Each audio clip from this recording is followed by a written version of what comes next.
बिस्मिल्लाहिर्रहमानिर्रहीम। नाज़रीन मोहतरम अस्सलाम वालेकुम। इस खास शुमारे में आप सबका खैर मकदम है।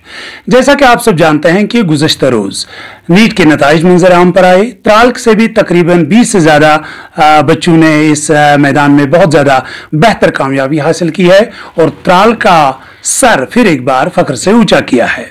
गुज़श्ता दिन भी हम एक तालिब इल्म के पास गए। आज हम चिवाउलर त्राल पहुंचे। यहाँ पर हमारी एक तालिबा दिया मुर्तज़ा ने बेहतर अंदाज में कामयाबी हासिल की।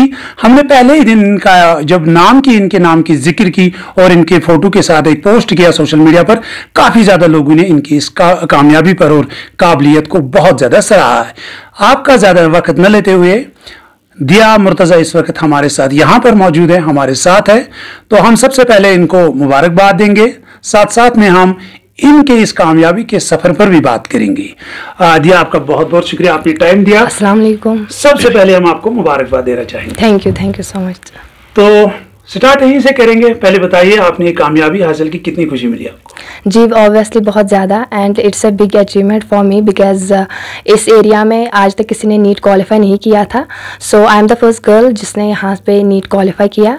सो ये मेरी मतलब मेरे विलेजर्स जो भी हैं वो सब खुश हुए, बहुत ज़्यादा खुश हैं, एंड ऑब्वियसली मैं भी बहुत ज़्यादा खुश हूँ। सही, खुश क्यों ना होंगे, क्योंकि मैंने जैसे जिक्र की कि आपका फोटो जब मैंने अपने न्यूज़पेपर के फेसबुक पोस्ट पे डाला तो काफ़ी ज़्यादा लोगों ने, सबसे ज़्यादा आपके फोटो पोस्ट पर लाइक्स आई, सबसे ज़्यादा लोगों ने आपको मुबारकबाद दी, अगर आपने देखा होगा वो पोस्ट अभी भी। तो इस सफ़र हम सबसे पहले हर एक जो ये कामयाब उम्मीदवार होता है उससे ये जानने की कोशिश करते हैं कि आपका जो तालीमी सफ़र, सबसे पहले आज तक तालीम कहाँ से स्टार्ट हुई और कहाँ पहुँचे आज? I had done my schooling from Ikra Model Institute, and I had done my 11th and 12th coaching from Crescent Career Institute Tral, and I had done my 1-year course for NEET at Akash, and इतना है। ये भी क्या है? ये जो आप NEET का आपका कहाँ से ख्याल आया, क्योंकि और भी बहुत सारे फील्ड थे, तो नीट का ख्याल कब और कहाँ से आया? जी पहले ही राइट फ्रॉम द नर्सरी, मतलब मेरा ड्रीम था कि डॉक्टर बनने का। तो फिर 11th से पता चला कि नीट डॉक्टर बनने के लिए नीट क्वालिफाई करना पड़ता है, एंड फ्रॉम द 11th मैंने स्टार्ट मेहनत की, एंड अल्हम्दुलिल्लाह आई गॉट इट। बिल्कुल। आप घर में सबसे छोटी है शायद? जी जी बिल्कुल। तो बाकी घर के बारे में बताइए, क्या क्या है?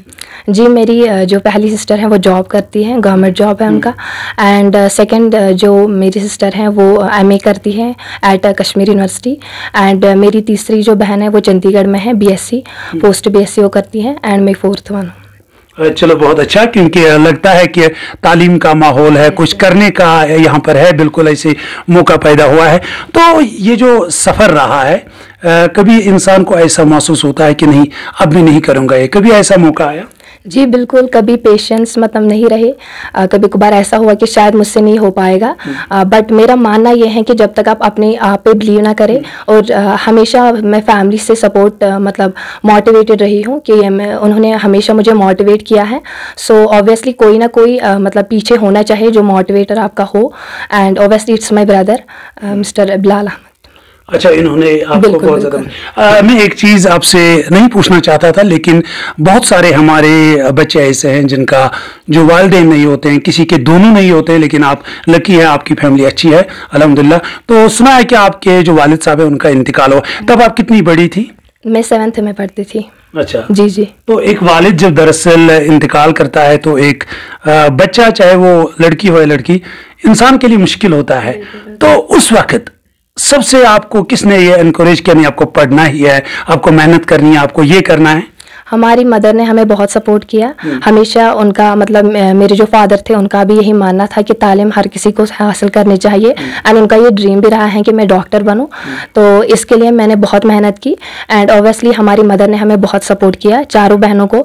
हम मतलब उन्होंने हमें कभी भी अपने बाप की कमी महसूस नहीं करने दी, बट ऑब्वियसली जो एक बाप का मतलब मर्तबा होता है उसको मतलब कोई रिप्लेस नहीं कर सकता, बट उन्होंने अपना 100% दिया है। बिल्कुल, मैं आपकी जो वालिद मोहतरमा है, मैं उनको मुबारकबाद देना चाहता हूँ, क्योंकि अक्सर हमने देखा है जब किसी इंसान को मतलब बाप जब गुजर जाता है तो बाद में वो घर बिखर जाता है, लेकिन आपकी वालिदा ने, चाहे या बिलाल साहब है, हिलाल साहब है, तो इन्होंने आपका पूरा ख्याल रखा है। आपने जैसे फरमाया कि हमारे इलाके में कोई अभी तक MBBS किसी ने क्वालिफाई नहीं किया, लड़की ने, तो आज आपने यहाँ पर इस गाँव में, बल्कि इस इलाके में ये क्वालिफाई किया, तो कितनी खुशी मिली आपको? बहुत ज़्यादा खुशी हो रही है। एंड इवन जो मेरे विलेजर्स हैं वो भी कल से यहाँ पे आ रहे हैं, तो मुबारकबाद दे रहे हैं। ऑब्वियसली वो भी बहुत खुश हैं, क्योंकि इससे जो दूसरे बच्चे हैं उनको एनकरेज, मतलब वो एनकरेज होते हैं इससे कि जब ये कर सकती है तो मैं क्यों नहीं कर सकता। सो बहुत ज़्यादा खुशी है इससे। नाज़रीन मोहतरम, जैसा कि मैंने कल भी बताया, आज भी मैं ये बात फिर एक बार दोहराना चाहता हूँ कि मेरा मानना है कि अच्छी चीज़ों को बहुत ज़्यादा फैलाना चाहिए। जैसा कि हम कहते हैं कि जब कश्मीर में कोई IAS नहीं करता था, डरते थे सब, लेकिन जब शाह फैसल ने किया तो उसके बाद से अब तक इस सिलसिला रुकता नहीं है। मेरा मानना भी यही है कि जब आज इस बेटी ने, दिया मुर्तज़ा ने, यहाँ पर ये नीट क्वालिफाई किया, मुझे पूरा भरोसा है कि आने वाले वक्त में और ज़्यादा दिया मुर्तज़ा इस गाँव से निकलेंगी। तो आगे इंशाल्लाह क्या इरादा है? इंशाल्लाह अभी तो कुछ मतलब डिसाइड नहीं किया है, बट इंशाल्लाह बेटर ही रहेगा। और आई विल, मतलब मैं हमेशा ये मतलब दिमाग में रखती हूँ कि मुझे इस मतलब कश्मीर को करना है, इस कंट्री को करना है। So I will give my best. तो अगर एज ए मतलब गर्ल आपको क्या लगता है कि फीमेल डॉक्टर्स की हमारे समाज की कितनी ज़रूरत है? जी बहुत ज़्यादा ज़रूरत है। As you can see, gynaecologist एक औरत ही होनी चाहिए। सो मतलब सो डैट जो कोई शाय औरत होती है, सो वो उसके सामने कल को जाके शर्मा ना पाए। So it's all. तो आपकी इंशाल्लाह आगे आपको बहुत कुछ देखना है अभी, तो प्रेफरेंस किस में रहेगी आपको इंशाल्लाह? मेरा जो मतलब फैमिलीज वो रही है, मेरी फैमिली वो है कि गायनेकोलॉजिस्ट, बट मेरा खुद का है कार्डियोलॉजिस्ट। तो अब देखेंगे इंशाल्लाह क्या रहेगा आगे, इंशाल्लाह बेस्ट ही होगा, इंशाल्लाह बेहतर रहेगा। तो साथ साथ में ये भी आपसे जानना चाहता हूँ कि आपको इस सफ़र में सबसे मुश्किल क्या लगा? That is patience. कभी कभार मेरे भी पेशेंस टूटे हैं, मतलब कभी कभार ऐसा लगता था कि बहुत भारी है, मतलब ऐसा नहीं हो पाएगा मुझसे। बट जब तक आप अपने आप पे बिलीव करें, अपनी हार्ड वर्क पे बिलीव करें, तब तक आपको कोई नहीं हरा सकता है। एंड इवन मॉक टेस्ट्स भी दिए, कभी कभार मार्क्स डाउन होते थे, सो डिप्रेशन होता था, बट उसके फिर मतलब फिर उसी में नहीं रहना है, आगे चलना है। और आगे मॉक टेस्ट्स बहुत ज़्यादा इंपॉर्टेंट इसमें प्ले करते हैं। सो आई विल सजेस्ट कि जो भी नीट एस्पिरेंट्स हैं आगे, उनको मॉक टेस्ट देने ही देने चाहिए। हम सब गाँव से ताल्लुक़ रखते हैं, आप भी, मैं भी, और सब जितने हैं यहाँ पर। आप मुझे ये बताइए कि अक्सर हमारे गाँव में कुछ बच्चे ऐसे होते हैं जो काफ़ी ज़हीन होते हैं, लेकिन वो इन जैसे इम्तिहानात में शिरकत नहीं करते हैं, उनके लिए क्या पैगाम रहेगा? जी ये अपना अपना इंटरेस्ट है, मतलब किसी को डॉक्टरी में इंटरेस्ट है, किसी को और किसी फील्ड में इंटरेस्ट है। सो मेरा मानना ये है कि जिस फील्ड में इंटरेस्ट हो उसी में जाना चाहिए, क्योंकि आप उसमें अपनी जान भी लगा सकते हैं। तो मतलब आपको अगर कोई मोटिवेटर पीछे से नहीं होगा, आप खुद भी मोटिवेट खुद को कर सकते हैं। तो जिसमें इनका इंटरेस्ट है, there are thousands of fields है कि मतलब सिर्फ डॉक्टरी नहीं है, नीट्स सिर्फ नहीं है, यहाँ पे थाउजेंड्स है जो कि इस मतलब दूसरे फील्ड में जा सकते हैं। अच्छा, जब कल नताइज आए तो आप कहाँ थे? सबसे पहले किसने बताया आपको?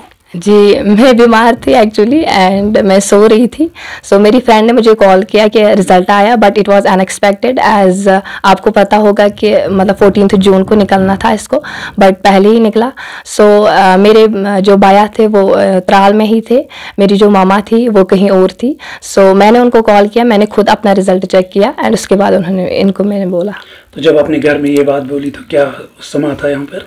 जी बहुत मतलब हर एक के जो चेहरे पे खुशी थी, एंड ऑब्वियसली मेरी भी मैं भी बहुत खुश थी। एंड उसी वक्त हमारे जो विलेजर्स यहाँ पे सारे सबों ने शिरकत की, और वो भी बहुत खुश नज़र आ रहे थे। आज तक आपने इतनी ज़्यादा खुशी कभी महसूस की जितनी आज की? Never never never. मतलब 10th में 11th में 12th में उनके भी रिजल्ट्स आते थे, बट ऐसा कभी खुशी कभी महसूस नहीं हुई, क्योंकि मैंने पहले ही बोला कि यहाँ से कोई भी नीट क्वालिफायर नहीं है। सो उसके लिए भी हाँ, वो भी मेरे लिए ये बनता था कि शायद मैं नहीं कर पाऊँगी, क्योंकि एज आपने भी बोला कि कुछ हमारे गाँव से ताल्लुक़ रखने वाले बहुत सारे ज़हीन बच्चे होते हैं, लेकिन वो नहीं कर पाए। सो मुझे भी लगा शायद मैं नहीं कर पाऊंगी, लेकिन मैंने भी बोला कि बिलीव रखो अपने आप पे, अपने हार्ड वर्क पे, अपना 100% दो, इंशाल्लाह अल्लाह बेहतर करेगा। सही। तो आखिर पर आपसे ये जानना चाहेंगे कि कुल मिलाकर आज बहुत सारे बच्चे नाकाम भी हुए, कुछ कामयाब भी हुए, तो कुछ 1-2 सालों से मुसलसल जद्दोजहद कर रहे हैं, आपका पहला अटेम्प्ट था ये, तो उनके लिए आपका क्या पैगाम रहेगा? जी, मेरा पैगाम ये रहेगा कि मतलब ये एंड ऑफ द लाइफ नहीं है, and this is not the only the exam जो आप क्वालिफाई नहीं कर पाए तो आपकी ज़िंदगी ख़त्म होगी, ऐसा कुछ सोचना भी नहीं है। थाउजेंड्स ऑफ एग्ज़ाम है, जैसे मैंने पहले ही बोला, थाउजेंड्स ऑफ फील्ड्स हैं। सो जहाँ मतलब जिसको लगे कि मैं शायद नियर हूँ, लाइक किसी का 500 समथिंग आ रहा है, सो वो और मेहनत करें एंड इंशाल्लाह उसका नेक्स्ट ईयर सिलेक्शन हो जाएगा, बट अपना 100% दे, अपने आप पे बिलीव रखे, दैट्स ऑल। अगर आप नीट नहीं करते तो फिर आप क्या होते आज? मैंने कोई सेकेंडरी ऑप्शन नहीं रखा था, तो फाइनल यही था। बिल्कुल कहते हैं ना कि इरादे जिनके पुख्ता हो, नजर जिनकी खुदा पर हो, तला तुम खैज मौजूद से वो घबराया नहीं करते। तो ये बेहतरीन था, जबरदस्त था इनकी जो बातचीत थी। तो इन्होंने बताया इसमें कि कहाँ से कहाँ तक बीच में जिंदगी में कुछ मुश्किलात आए, जिंदगी में कुछ परेशानियां भी आई, लेकिन ये पीछे नहीं हटे।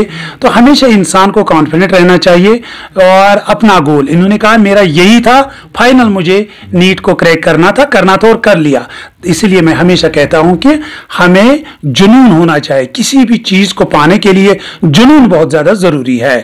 नाज़रीन मुहतरम, इस खास शुमारे में हमें दीजिए इजाजत। खुदा हाफिज।